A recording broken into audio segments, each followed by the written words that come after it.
Deuxième instruction. Alors je me trouve placé en ce moment à pied d'œuvre pour deux choses qui m'embarrassent un peu, l'une comme l'autre pour des raisons tout à fait diamétralement opposées. L'une concerne la folie de la pauvreté métaphysique, la folie de la pauvreté spirituelle. L'autre, tout ce qui concerne la pauvreté physique, aussi bien la sagesse obligatoire qui est demandée à tous les chrétiens sur ce point, d'un minimum de pauvreté dans le domaine matériel, ou que la folie de la pauvreté volontaire qui peut aller jusqu'à des, je ne dirais pas des excès, mais enfin tout de même des manifestations aussi extraordinaires que celles de François d'Assise. Alors, je vous dis, ces deux choses m'ennuient à traiter pour des raisons diamétralement opposées. L'une parce que j'en ai trop souvent parlé, je suis trop... je la connais presque trop bien, intellectuellement parlant, bien sûr. L'autre parce que, au contraire, c'est vraiment un maquis très complexe.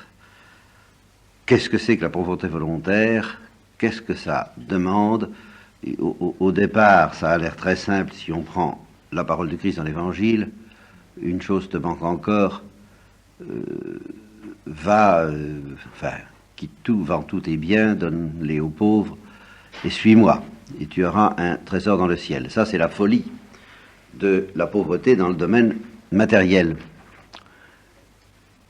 Mais aujourd'hui, je ne veux pas m'embarquer déjà dans ce chapitre, puisque ce n'est pas mon sujet immédiat. Je vous signale une difficulté évidente quand on veut étudier ça aujourd'hui, et quand on regarde toute l'histoire de l'Église. Il y a eu une première interprétation de cet appel à la pauvreté volontaire, ou une première manière de la vivre, au point de vue de la vie religieuse, bien sûr, dans les ordres monastiques à partir de Saint-Benoît. Au fond, ça impliquait tout simplement, naturellement, de ne pas fonder de famille, et ça pose déjà un premier problème de se demander comment Pierre, qui était marié, a vécu cette pauvreté volontaire. Ça oblige à regarder, mais c'est pas si facile que ça, et on fait dire à cette première communauté chrétienne un petit peu tout ce qu'on veut, comment les chrétiens de la primitive Église, celle des Actes des Apôtres, comment ils ont vécu cette mise en commun de tous leurs biens dont il est question dans le texte. En effet, ils n'avaient qu'un seul cœur et qu'une seule âme, et ils déposaient tous leurs biens aux pieds des apôtres qui les répartissaient selon les besoins de chacun. Il y a eu quand même quelque chose de ce genre dans la primitive Église, et il n'est pas dit du tout que c'était uniquement des célibataires, des gens qui par ailleurs faisaient plus ou moins propos ou vœux de chasteté, qui vivaient dans cette communion, dans cette abdication de la propriété privée, en quelque sorte. C'était aussi bien des gens mariés. Alors, comment ça se passe? Très concrètement, c'est pas très facile à reconstituer. On peut avoir des perplexités et des hésitations là-dessus. Alors, la première question, difficile et névralgique, parce que chacun tire la couverture des Actes des Apôtres à soi, n'est-ce pas?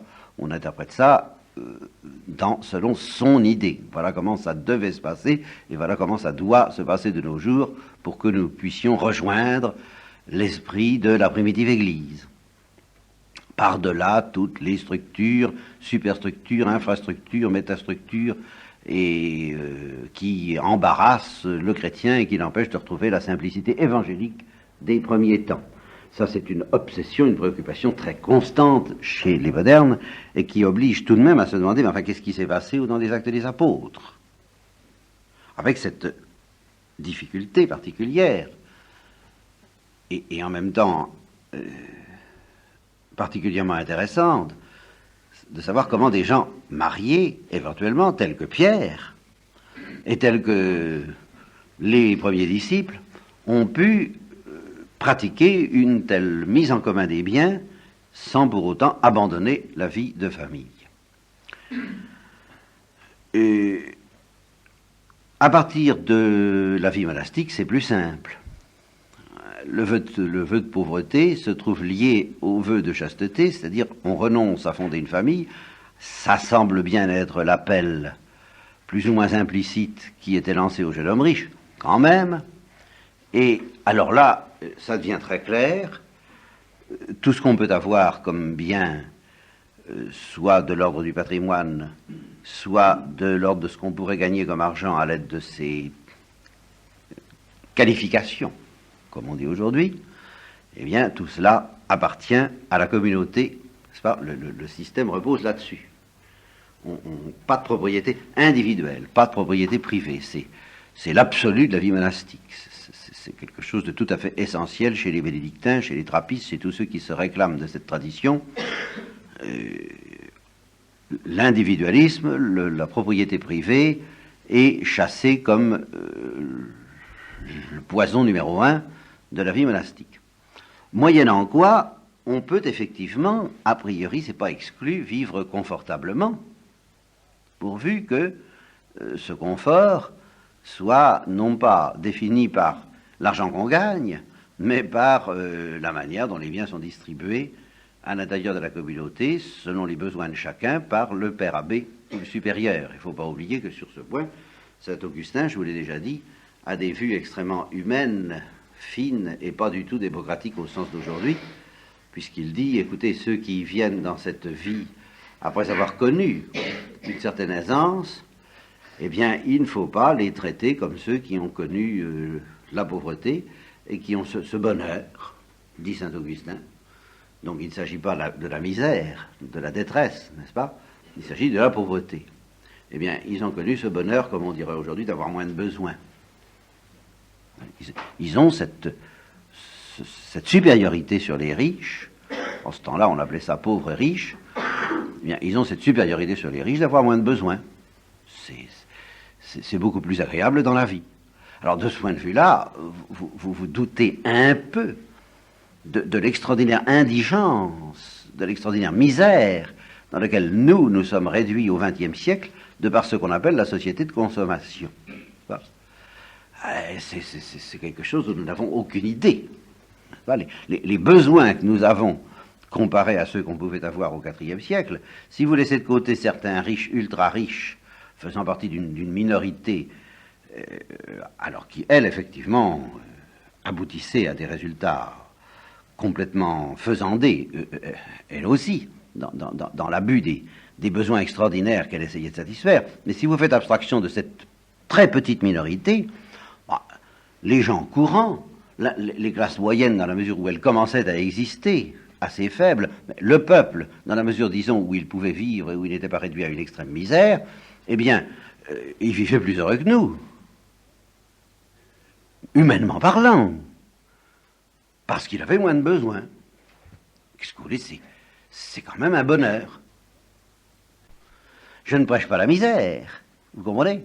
Il y a un minimum dont on a besoin. Je prêche la pauvreté, et je dis que du point de vue humain, une certaine pauvreté est en fin de compte l'équilibre le plus heureux qu'on puisse souhaiter. Ne plus avoir besoin de tabac, ne plus avoir besoin d'alcool, ne plus avoir besoin de cinéma, ne plus avoir besoin de télévision, ne plus avoir besoin d'une vie de relation, de surboom et de choses comme ça, eh bien, ce serait être plus heureux, humainement parlant. Même pas d'un point de vue spirituel. Et dans la mesure où je partage ces besoins, eh bien, je suis malheureux. Et vous êtes malheureux, au sens de saint Augustin, qui dira, eh bien, on va vous faire miséricorde, on va vous les donner vos besoins, et je suppose qu'on soit parachuté dans une communauté du Ve siècle, telle que, eh bien, je vous assure qu'il faudrait que les moines de ce temps-là fassent preuve de trésor de miséricorde et de compassion à notre égard. J'espère qu'ils le feraient. Mais il lui faut sa cigarette, il lui faut son petit machin, il lui faut son petit truc. Mais qu'est-ce que c'est que ce gars-là ? Voilà ce qu'on dirait de chacun de nous. Ah, ben, qu'est-ce que c'est un pauvre du XXe siècle.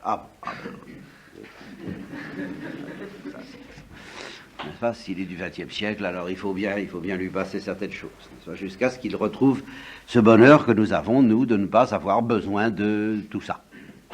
Bon. Donc, dans cette société-là, dit saint Augustin, on donne à chacun selon ses besoins et non pas d'une manière égalitaire. Ni d'une manière égalitaire, qui est une très mauvaise manière de comprendre la démocratie, ni selon l'intérêt que l'individu présente pour la communauté. Ça, c'est beaucoup plus difficile à réaliser. Hein, ça demande une sainteté du corps collectif et du supérieur qui n'est pas banale. Mais le principe est là. C'est pas selon ce qu'on rapporte, c'est selon les besoins. Reste à apprécier correctement ces besoins, et je viens de vous expliquer que c'est pas facile. Il y a des besoins psychologiques, il y a des besoins psychiques, il y a des besoins névrotiques qu'il ne faut pas encourager, mais qu'il ne faut pas non plus contrarier sans nuance et sans bienveillance humaine et chrétienne. Vous voyez, il faudrait essayer de tenir compte de tout. Et le père Kolbe devait savoir faire ça, vous voyez, pour avoir souffert justement de la dureté, de la cruauté de ses frères en tant que collectivité. Et les collectivités sont toujours cruelles, même si les individus ne le sont pas. Les collectivités ont toujours tendance à être un peu cruelles. Eh bien, il avait compris à quel point il faut être délicat envers tous les malheureux de toute espèce, et même les malheureux psychologiques. Il faut... Bien.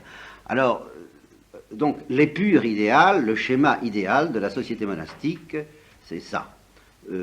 Tous les biens sont mis en commun, et d'autant plus facilement qu'on n'a pas à dire ma femme et mes enfants, hein, il n'y en a pas. Bien. Alors, comme ça, c'est réglé. Et chacun produit comme il peut, et on distribue à chacun selon ses besoins réels. Voilà. Moyennant quoi, incontestablement, ça on ne peut pas écarter cette éventualité, le standing général de la communauté peut être assez élevé, c'est pas théoriquement exclu, tout au moins pas par le principe de la pauvreté lui-même. Il sera, le standing général de la communauté sera plutôt tempéré par d'autres considérations, celle de la cesse, celle de la mortification, alors tout ce que vous voudrez, mais pas l'esprit de pauvreté comme tel. L'esprit de pauvreté est acquis, il est suffisamment acquis du fait que l'individu accepte la règle du jeu que je viens de vous indiquer là. Voilà. Alors c'est à la communauté comme telle, dans son ensemble et au supérieur aussi, de veiller à ce que collectivement les moines ne s'engraissent pas trop, n'est-ce pas? Vous voyez, au sens physique et spirituel. Hein, les moines de Rabelais avaient forcément cette tendance. La loi d'ailleurs est rigoureuse. S'il y a trop de bien-être collectif, la vie individuelle finit par reprendre le dessus infailliblement. Donc au fond, si on jouait cette règle du jeu avec beaucoup de fidélité, la simple règle du jeu de l'absence de biens personnels, il serait impossible de se laisser entraîner trop loin dans une richesse excessive. Il est entendu, André Frossard le fait remarquer dans son petit livre sur le sel de la terre, il est entendu que les communautés de moines qui jouent ce jeu sont économiquement imbattables, n'est-ce pas? La plupart du temps, ils avaient choisi des lieux assez peu favorisés au point de vue agricole, des lieux marécageux, des lieux à défricher. Hein. Et alors, étant donné leur système de recherche de Dieu et d'abnégation en principe, et malgré les exceptions toujours déplorables de l'ivraie au milieu du bon grain, au total, eh bien, ils ont réalisé des choses que sans l'esprit de mortification chrétienne, on n'aurait pas réalisé. Voyez, précisément parce qu'ils n'étaient pas obsédés par le désir du profit, parce qu'ils ne voulaient pas jouir tellement des résultats de leur travail, mais purement et simplement avoir de quoi vivre, eh bien, ils sont devenus très vite économiquement imbattables, partout. À savoir qu'ils partent d'une situation où ils sont vraiment pauvres, et puis à force de travailler, de défricher, de posséder des moyens de production, ça, ils n'ont jamais refusé ça, les moines, vous comprenez? La collectivité possède des moyens de production, pas industriels, en général, c'est pas dans l'industrie qu'ils se sont lancés, mais dans le défrichement et l'agriculture. Alors, évidemment, au bout d'un certain temps, eh bien, ça devient prospère au point de vue économique. C'est infaillible. Ça finit par payer. Ça finit par être rentable, et de plus en plus rentable. D'où les abbayes sont devenues de plus en plus riches. Alors, avec tous les dangers que ça comporte, mais avec aussi toutes les possibilités que ça comporte, si justement la communauté reste fidèle à cette espèce de tempérance, de modération, qui est tout de même beaucoup plus facile à pratiquer dès que les individus renoncent à décider par eux-mêmes des biens dont ils jouissent, eh bien, l'abbaye devient bienfaitrice. C'est vrai, c'est un fait. Alors, avec tout le paternalisme que ça peut comporter. La tradition de l'hospitalité à l'égard des pauvres, des mendiants, donc toute cette... c'était les châtelains du pays. Mais des châtelains généreux, des châtelains accueillants. C'était tout de même, en moyenne, en gros, au total, et surtout au début, je ne parle pas de la période de décadence, car il y a toujours des décadences, mais enfin, une bénédiction. Voilà. Alors, ça, c'était une première possibilité de réaliser les choses, cette pauvreté, et qui comportait donc, ce qui est capital dans un monde qui n'était pas encore, qui était essentiellement agricole, n'est-ce pas? Pas d'industrie et encore assez peu de commerce.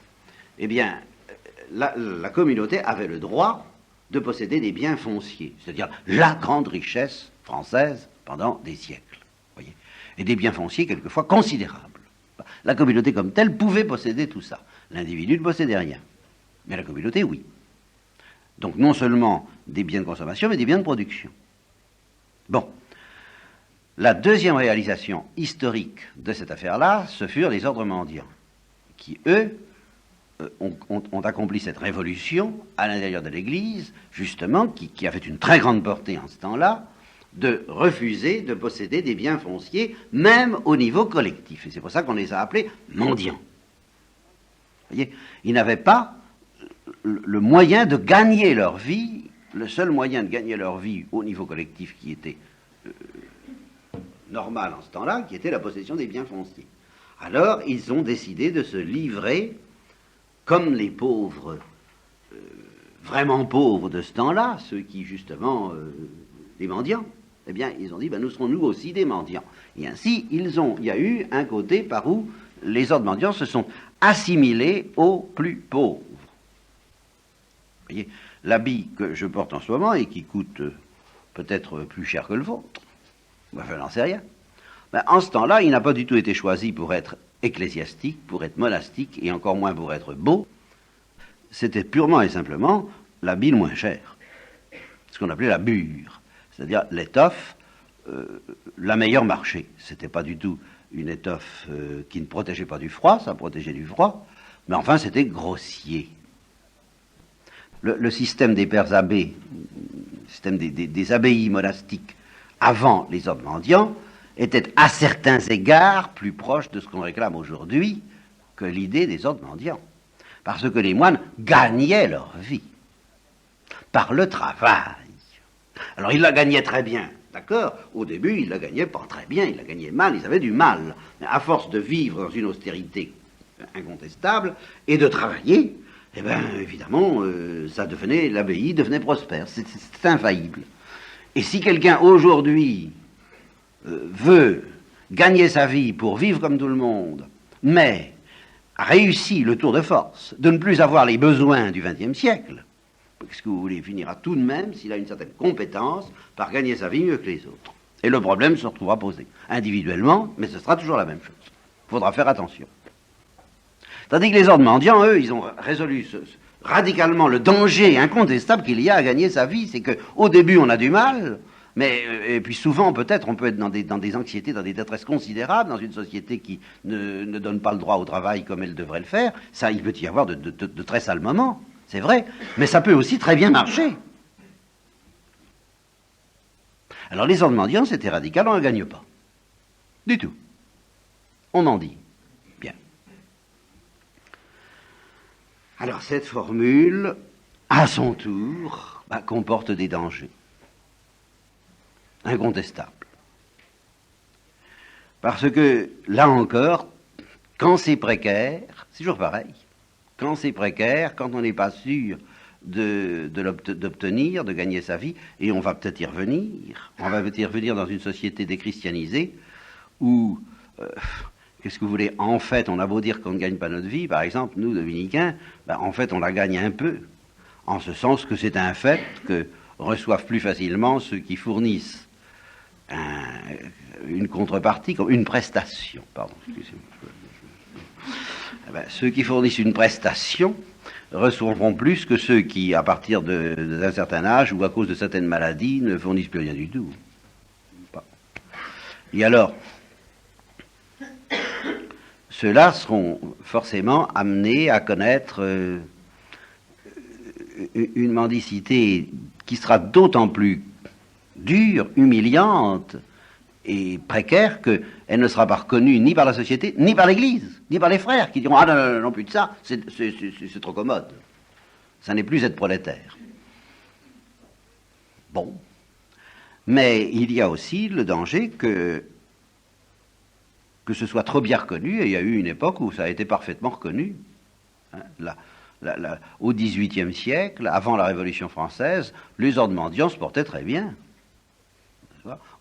Et ils s'engraissaient considérablement et consciencieusement aux dépens de la communauté travailleuse, et sans rien faire des ordres mendiants. Je ne gagne pas ma vie. Et ils retrouvaient cette espèce de privilège des nobles de ne pas travailler. Vous voyez comme tout est dangereux au point de vue humain. C'est pour ça que je vous dis que c'est un maquis dans lequel il est très difficile de s'y reconnaître. Je crois que seuls les cœurs purs et la simplicité de la colombe, mais doublée de la prudence du serpent, permet de naviguer au milieu de tous ces dangers. Garde-toi à droite, garde-toi à gauche. Il n'y a pas de solution qui ne comporte sa caricature, sa décadence, sa contrefaçon. Je crois tout de même que l'Évangile nous dit, même si vous n'êtes pas sûr humainement de gagner votre vie, ce sont les païens qui se préoccupent de ces choses. Regardez les lys des champs et les oiseaux du ciel, ils ne travaillent pas. Ils ne travaillent pas. Tout de même, là, c'est dans l'Évangile où je vous dis. Eh bien, même Salomon, dans toute sa splendeur, n'a pas été vêtu comme l'un d'eux. Votre Père sait ce dont vous avez besoin. Je ne crois pas qu'un esprit de pauvreté vraiment évangélique puisse prétendre, au nom de la pauvreté, connaître les affres et les anxiétés de gagner sa vie. Ça ne me paraît pas évangélique. De se plonger volontairement. Ah, si on y est, c'est autre chose. Alors ça fait partie de la sagesse de la pauvreté, d'accepter ce qui est. Si on est placé dans une situation comme celle-là, il faut l'accepter. Mais le vouloir, au nom de l'Évangile, j'ai beaucoup de mal à le croire. Vous voyez ? J'ai plutôt l'impression que l'Évangile nous dit, ne vous inquiétez de rien. Même si, justement, la société se détourne de vous, et si vous êtes obligé de connaître tout de même certains moments critiques que connaissaient Thérèse d'Avila et les fondateurs des ordres mendiants, où on ne savait pas au lendemain près ce qu'on allait manger, ils ont tourné la statue de Saint-Joseph, on le mettait en pénitence, jusqu'à ce qu'un donateur arrive au dernier moment, là, et puis que... Donc, bon, d'accord, c'est amusant, c'est naïf, c'est puéril, oui, faut le faire. Et justement, le mérite, là, le mérite évangélique, est de ne pas s'inquiéter. Et non pas de se plonger volontairement dans l'anxiété de ceux qui ont à gagner leur vie et qui ont beaucoup de mal, ayant à gagner leur vie, eh bien, de garder la liberté des enfants de Dieu nourris par le Père des cieux, comme les oiseaux du ciel. Là, vraiment, c'est très difficile. La pauvreté spirituelle, la pauvreté métaphysique ne suffit pas. Elle est absolument nécessaire pour que la pauvreté volontaire, sage ou folle, que l'on aura adoptée, reste évangélique, pure, authentique, et ayant quelque chance de nous rapprocher de Dieu. Vous voyez, là, c'est du côté de l'âme, c'est du côté de l'attitude qu'on va trouver l'espoir que chaque solution adoptée ne se dégrade pas dans un esprit de richesse et de possession toujours menaçant, quelle que soit la solution adoptée. Si c'est les abbayes, je vous ai dit lequel. Si c'est les ordres mendiants, je vous ai dit lequel. Si c'est gagner sa vie individuellement pour faire comme tous les hommes dans l'époque moderne, eh bien je vous dis également lequel. N'est-ce pas ? Au fond, gagner sa vie, c'est pauvre tant qu'on ne la gagne pas. Vous comprenez ? Voilà. Ou qu'on risque sérieusement de ne pas y arriver. Mais gagner sa vie à partir du moment où on la gagne vraiment, eh ben c'est dangereux. Qu'est-ce que je vous dis? Vous ne me retirerez pas ça de la tête. C'est dangereux. Je ne dis pas qu'il ne faut pas le faire. Ça peut être même une option à accepter, peut-être dans certains cas à vouloir, mais alors pas pour des motifs de pauvreté. Pour des motifs apostoliques, peut-être. Ça, je n'exclus pas ça. Je n'exclus pas que pour des motifs de charité, on veuille partager à fond la condition de vie de ceux qu'on veut évangéliser, se faire chinois avec les Chinois, et par conséquent travailleurs avec les travailleurs. Ça, je ne l'exclus pas du tout. Mais alors ça, c'est un motif apostolique. Ça n'est plus la recherche de la pauvreté pure et simple. Mais même dans ce cas, comme il faut garder un esprit de pauvreté, qu'est-ce qui va nous donner la chance de garder cet esprit de pauvreté? Eh bien, c'est la pauvreté métaphysique dont il faut donc que je vous parle.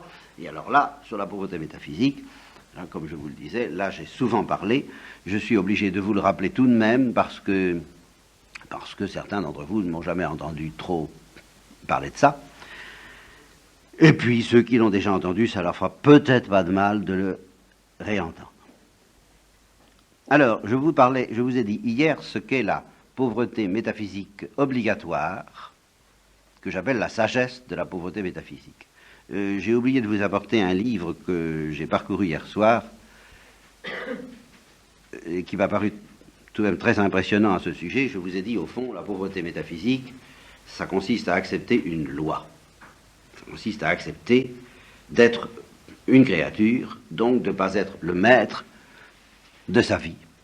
Ça consiste à accepter une morale, et sous l'angle où la morale n'est pas tellement ce qui va nous mettre en règle, mais ce qui manifeste que nous ne sommes pas maîtres de nos actes.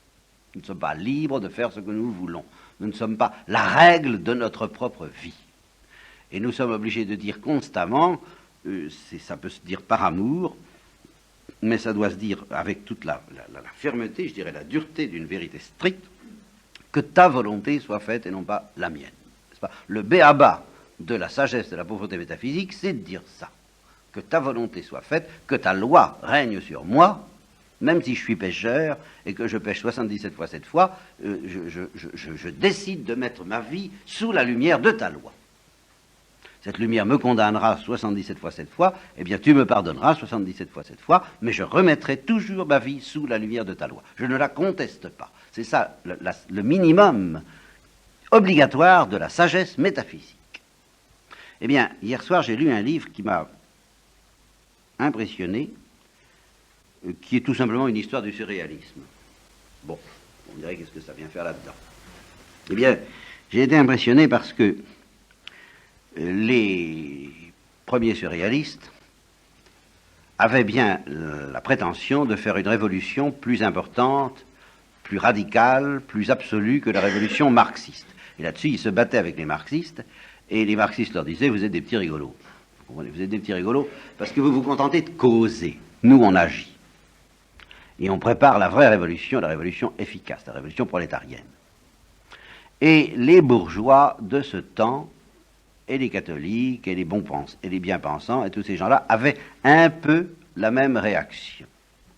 C'est-à-dire qu'ils se disaient, oh, ces révolutionnaires, évidemment, ils font quelquefois du scandale, ils en faisaient de temps en temps, des scandales un peu scandaleux, mais enfin, quoi, ce sont surtout de beaux parleurs. Ils font du bruit avec des paroles, ils sont beaucoup moins méchants, ils sont beaucoup moins dangereux, ils sont beaucoup moins inquiétants que les communistes. Eh bien, quand on lit certains de leurs textes, un texte d'Aragon en particulier, d'Aragon qui, après, a eu un passé dont on ne sait plus trop s'il était communiste ou surréaliste, le pauvre Aragon est déjà manifestement relégué dans les croulants, chez les croulants par la nouvelle vague qu'il a d'ailleurs consciencieusement préparée et suscitée. Mais, justement, en ce temps-là, Aragon a fait une conférence à des Espagnols, et ce qu'il leur a dit m'a paru tout de même terriblement prophétique. Il leur a dit, nous allons tout faire sauter. Toute votre morale va sauter. Et nous n'allons pas nous contenter de la révolution des communistes. Nous allons aller beaucoup plus loin que ça. Et nous allons... que les marchands de drogue descendent chez vous et qu'ils y flanquent tout en l'air. Ça m'a impressionné, cette parole-là. Ouais, parce qu'en 1925, c'était pas dans la poche que la drogue allait s'emparer de l'Europe et de l'Amérique. eh bien, il l'a prophétisé. Et c'est ça qu'il appelle la révolution. Et c'est là où il dit notre révolution va bien plus loin que la révolution marxiste. Parce que c'est ça que nous voulons. C'est fiche tout en l'air. Bien plus radicalement que les communistes. Eh bien, ils y arrivent. Là, je suis obligé de constater qu'à certains égards, en effet, leur insurrection avait quelque chose de bien plus radical que celle des marxistes. Et qu'elle a réussi, en fin de compte, même si Aragon a été à son tour une victime de cette insurrection, parce que le propre de cette insurrection, c'est d'être un royaume divisé contre lui-même, et que par conséquent, ceux-là même qui l'ont provoqué vont se faire éjecter au nom de ces principes même d'insurrection, et après avoir traité tous les gens par le mépris, seront traités par le mépris. Celui qui combattra par l'épée sera vaincu par l'épée, et celui qui combattra par le mépris sera vaincu par le mépris. C'est ce qui leur arrive. N'empêche que ça a réussi. Et ça n'est pas fini. Et alors ça m'a donné l'impression d'être une sorte de manifestation à l'état pur du péché contre la pauvreté métaphysique. Je peux pas, c'est aussi pur que possible pour des hommes. Nous ne serons pas pauvres. Et d'ailleurs, quand ils se demandent, enfin, qu'est-ce que vous voulez, et quand ils se demandent en eux-mêmes, et qu'est-ce que nous voulons, eh bien, ils disent, au fond, nous ne savons pas. Nous sommes animés par un certain esprit de fureur.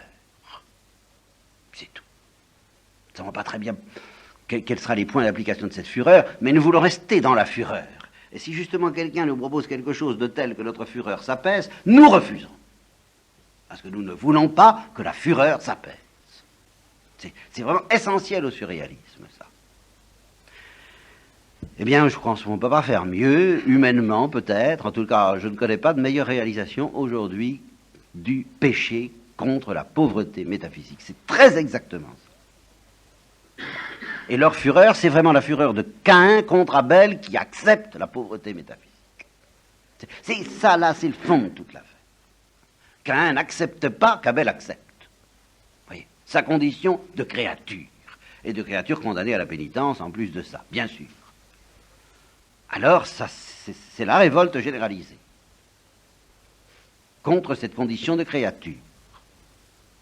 Alors, avec l'appel au freudisme, avec l'appel à tout ce qu'on voudra, pour que, justement, l'homme devienne... Mais c'est pas si simple ni si clair que ça. Ils savent à la fois qu'ils veulent devenir Dieu et qu'ils vont en crever. Mais ça fait rien. Ça fait rien. Ils sentent très bien que ça va se terminer très mal, et ils s'en moquent. Que je cherche le paradis, que je trouve l'enfer, eh bien, ça a sa beauté. Voilà. Je m'en fiche du reste, moi. Bon, alors, je pense que la plupart des gens le font moins lucidement qu'aujourd'hui. On est plutôt victime du surréalisme que cause du surréalisme. Il y a eu de ça dans mai 68, il n'y a pas eu que ça. Hein. Il y a eu une bonne part d'utopie, au contraire, anti-fureur, le droit au bonheur et tout ça. Il y a eu un extraordinaire mélange en mai 68. Mais enfin, c'est une des incarnations que pouvaient rêver les surréalistes. Il y a tout un aspect par où les surréalistes, ce qu'il en reste, s'en sont donnés à cœur joie en mai 68. Un certain état de fureur. Bon, eh bien, face à cela, il y a la sagesse de la pauvreté métaphysique qui dit, ben non, vous êtes fous, il faut accepter quand même d'être des créatures, il faut accepter une loi, il faut accepter une régulation, et non pas seulement parce qu'on est des moutons, plus ou moins soumis à une pression sociale, ou parce qu'on est des petits garçons bien gentils qui acceptent ce que nos parents nous ont dit ou ce qui nous a été livré par la tradition, mais parce que métaphysiquement, nous reconnaissons que nous ne sommes pas à la première place, mais à la seconde, et que par conséquent, nous devons vivre sous une loi transcendante, qui ne sera d'ailleurs pas identique à la loi sociale nécessairement. Dans la sagesse de la pauvreté métaphysique, il faut inscrire la révolte de, comment s'appelle-t-elle celle-là, contre Anacréon, Antigone, parfaitement, c'est ça. Eh bien, ça, Antigone, c'est une magnifique expression de la sagesse de la pauvreté métaphysique. Toi, avec tes lois humaines, tu ne te soumets pas aux lois des dieux, et aux lois de Dieu, en fin de compte, des lois du ciel. Eh bien, il faut avoir à ce moment-là te désobéir pour obéir à la loi du ciel. Non pas pour se révolter, mais au contraire pour obéir. Et pour obéir au très grand sens du mot qui est métaphysique. Bien, seulement, ça ne suffit pas, et pour réagir, pour faire front d'une manière suffisante à la révolte surréaliste et à toutes les autres formes de révolte s'il en est, mais elles participent toutes plus ou moins à la révolte surréaliste, où la révolte surréaliste en est une remarquable incarnation, la révolte nietzschéenne aussi d'ailleurs, eh bien il faut peut-être aller plus loin que la sagesse de la pauvreté. Il faut se plonger dans ce que j'appellerais une certaine fureur d'être pauvre, métaphysiquement.